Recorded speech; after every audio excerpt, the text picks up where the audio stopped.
An irrigation ban notice from my municipality sparked the idea to reassess the water management on my property.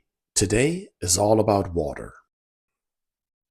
I moved to Sweden, where half of the country lives in houses built before there was a grid, before power, city water and city sewer became the standard, before phone lines, natural gas, fuel and so on. Nowadays, some of these houses remain completely off-grid properties, and some have seen all upgrades and are modern houses. But many are partially off-grid, like my house, which is connected to electricity, but relies on off-grid systems for water, sewage and heating. I call these houses off-grid ready. That word creation of mine, off-grid ready, describes those houses that could easily revert to function off-grid in a heartbeat. Off-grid ready, one step away from self-sufficiency. This is my well. Now, the well is actually not this here. This is the well. There is a pipe that goes down 85 meters. That's my well. This is just a space where, well, let's take a look.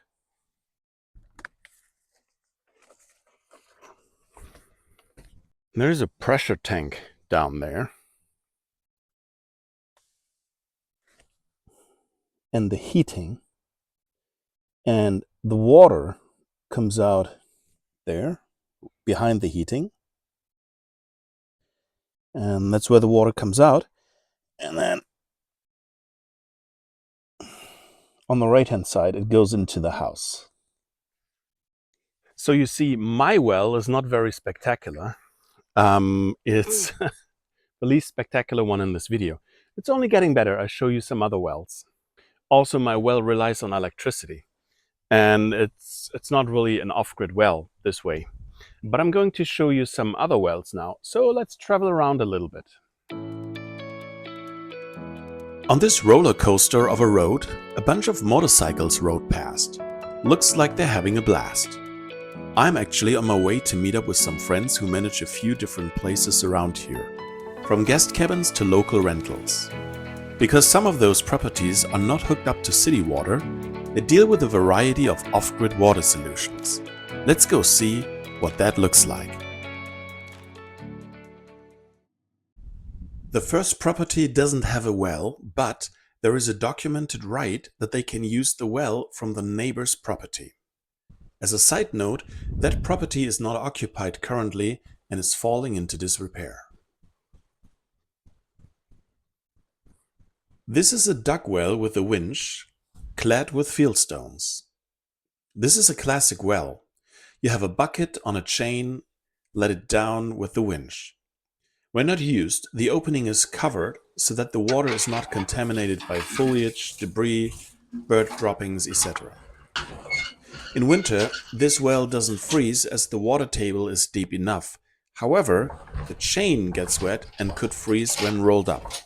In that instance, the bucket could be let down with a rope or a chain that is not connected to the winch.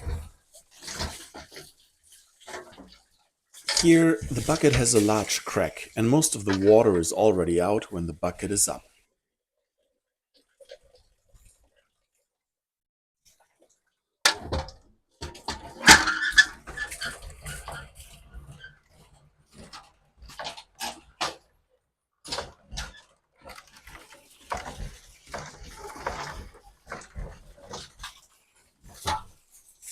Now, imagine you could climb down the well and look at the inside up close. Well, I could just turn my 4-foot tripod upside down and lower the camera.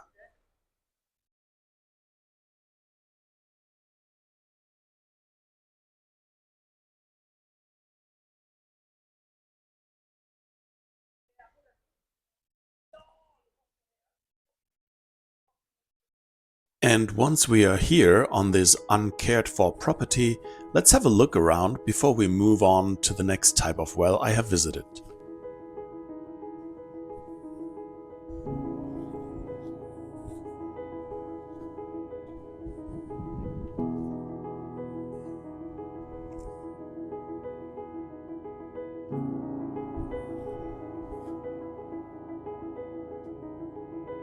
Did you know that in Google Street View, you can not only see the recent shot of an area, but also a history of the many times the Google car drove by?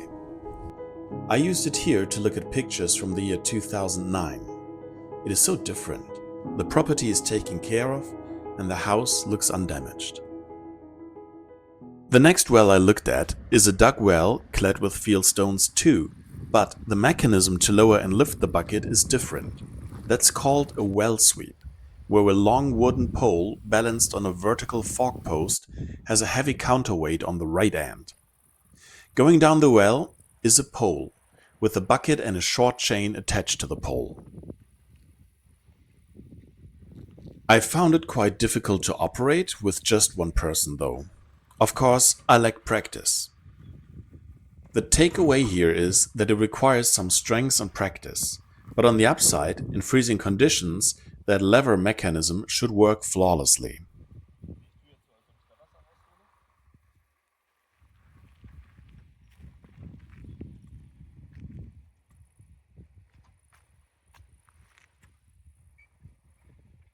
Next, we have a traditional hand pump. You don't see the well, but you see the mechanism to pump up the water. Inside the casing is a valve system. I learned about a special setup known as a frost-proof hand pump, where the submerged cylinder and valve are placed deep underground below the frost line, rather than up on top in the visible pump head. No water sits in the upper casing when it's idle, making the whole system very freeze-proof. Next, I'm on a property that doesn't have a well. It used to have a well, it's down in the valley, but the property is up on a rocky hill, and it wasn't practical. So instead, they collect rainwater. All the water from the roof going into the rain gutters is routed to a tank. In this case, they opted to go with 3 tanks to increase capacity. Each tank holds 1,000 liters, that's 264 gallons, so a total of 3,000 liters are nearly 800 gallons.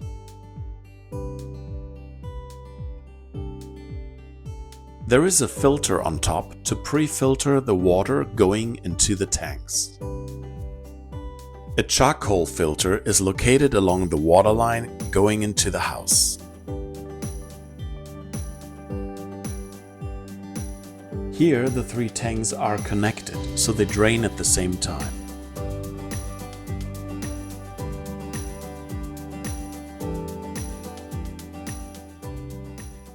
Next, I will go and buy more rain barrels for my house. My house has 5 downspouts. 3 of them are in the back and cover 80% of the roof surface. That's where I'll set them up.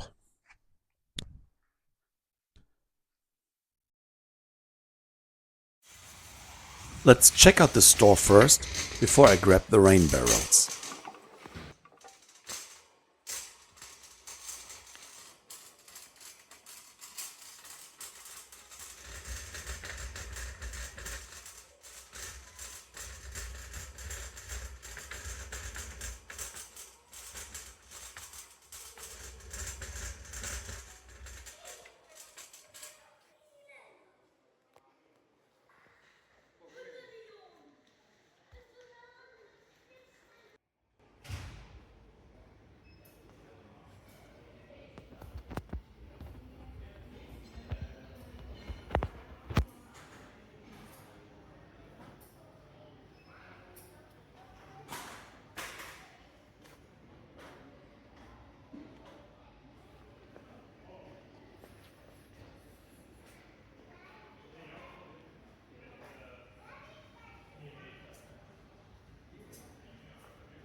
Biltema is a chain, and their stores have a snack bar by the exit, with very low prices, and many people come for the food only.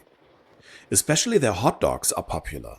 I guess they made that the signature and sell all kinds of stuff with a hot dog logo.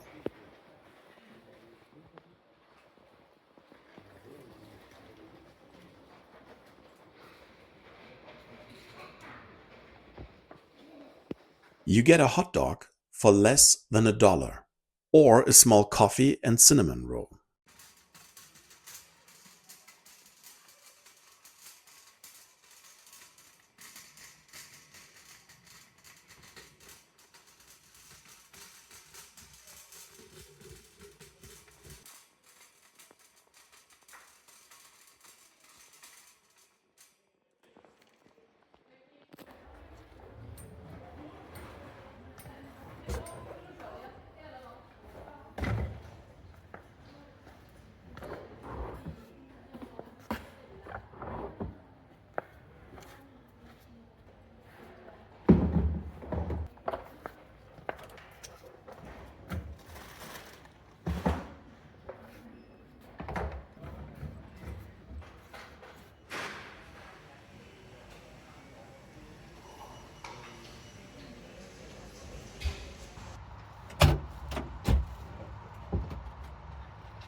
I set up one rain barrel for now and will continue to set up 2 more.